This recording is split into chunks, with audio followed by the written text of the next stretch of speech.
Estou aqui de volta com o Ricardo Calil, um dos diretores de Uma Noite em 67. Calil, essa noite é conhecida como uma noite de ruptura na música brasileira, apesar de alguns movimentos já estarem sendo tramados ali anteriormente, etc.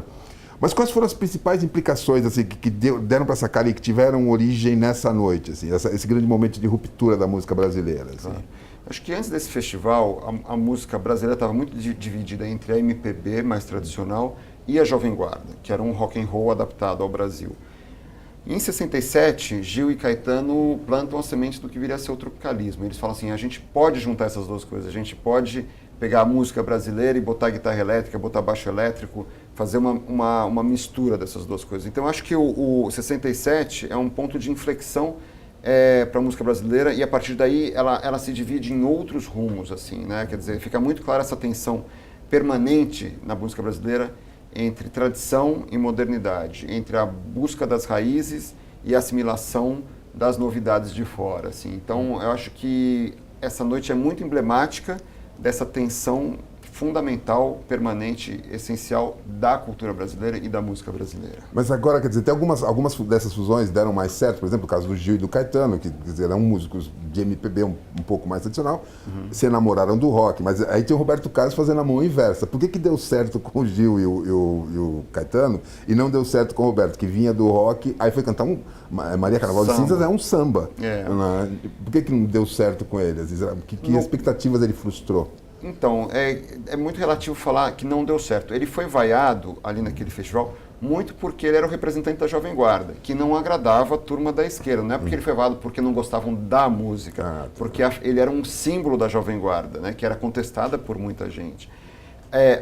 Hoje a gente não lembra tanto da música, mas na época foi a música, o LP mais vendido dos festivais foi a do Roberto Carlos. E foi importante para o Roberto Carlos, ele fala isso no filme, foi importante para ele mostrar que ele não era um cantor que só sabia interpretar a Jovem Guarda, que ele tinha um repertório, uma versatilidade que as pessoas não imaginavam. Então, mesmo não sendo uma música conhecida, é uma música importante nessa trajetória que viria a se comprovar depois quando o Roberto parte para outros campos, além do rock and roll, faz soul, faz música romântica, faz uma série de coisas.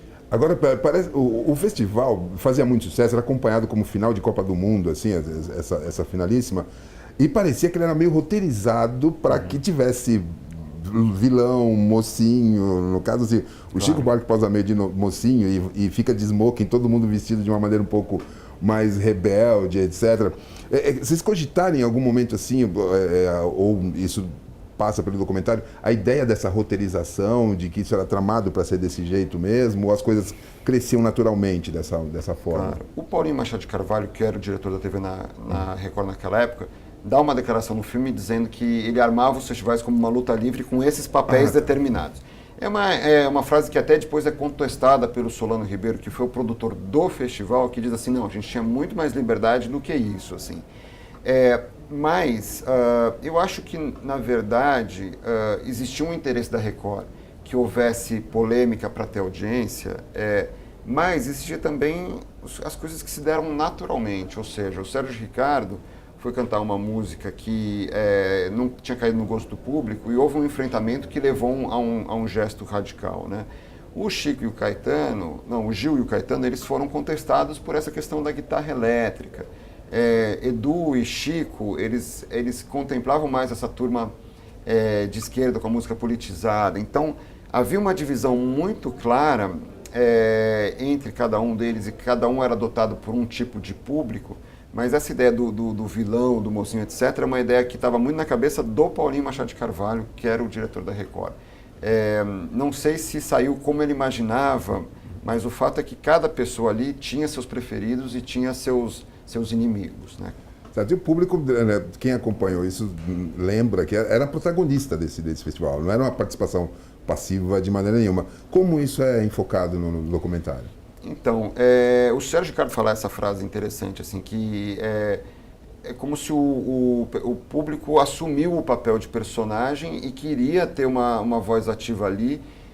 E acho que, de certa forma, a gente vivia um contexto político de ditadura militar e eles não tinham muitos espaços para se manifestar. Então, eles acabavam vindo para aquele teatro e sentiam ali a liberdade de expressar coisas que não necessariamente eram ligadas à música, mas eram ligadas a um contexto externo ali. Então, eu acho que as vaias e os aplausos, as adoções e as contrariedades do público tinham muito a ver com essa ideia de que a música era um espelho das contradições do país naquela época. Assim. Quer dizer, você tinha as pessoas que eram supostamente nacionalistas, né? Então defendiam as músicas politizadas, e tinham as pessoas que eram talvez modernas, mas que de certa forma eram vistas por alguns como alienados ou como entreguistas, porque estavam recebendo a influência de fora, da guitarra, do rock and roll. Assim. Então, essa divisão musical era uma época que também refletia muito a divisão ideológica, política do país. Agora, uma pergunta bem de caráter pessoal, assim, para a gente fechar a tampa. Você vem trabalhando nisso faz 7 anos já, né? Desde que a história nasceu até virar o documentário. Mudou a relação que você tem com esse repertório, com essa fase da música brasileira, assim, pro gosto pessoal, assim? Aumentou uma paixão que já existia, assim. É incrível como, assim, eu ouvi essas músicas, principalmente as 6 que estão ali no final, quer dizer, as 5, né, levando em conta que o Sérgio Ricardo nunca completou a música, não deixaram ele completar. Eu vi essas músicas centenas de vezes ao longo dos últimos anos. E cada vez eu descubro uma sutileza, um detalhe do arranjo, uma flauta ali no ponteio, os argentinos do Beach Boys cantando Por que não?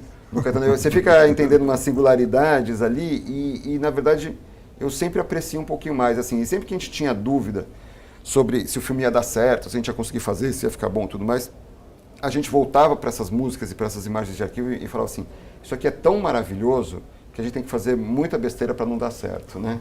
Espero que a gente não tenha feito isso. Com certeza não deve ter feito, então fica aqui a dica da reportagem de Isto é Online. Dê uma passada no cinema nesse fim de semana e confira Uma Noite em 67. Um abraço.